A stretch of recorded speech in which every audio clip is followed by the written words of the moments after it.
Jamais depuis la Seconde Guerre mondiale, l'Europe n'a connu un tel afflux de réfugiés.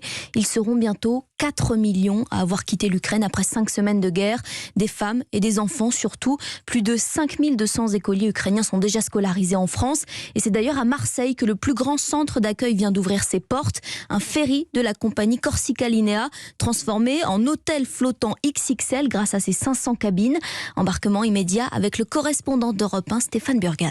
Une course contre la montre pour les équipes du commandant Adam qui ont dû remettre en état un ferry endormi depuis 2 ans. Ça a été un gros défi technique. 10 jours pour remettre tout en service, contrôler tous les systèmes de climatisation, remettre en service l'eau chaude. Les tout premiers réfugiés sont arrivés discrètement hier après-midi et ont pu prendre place dans des cabines comme celle-ci. Voilà, donc ça c'est une cabine pour une famille, entrée.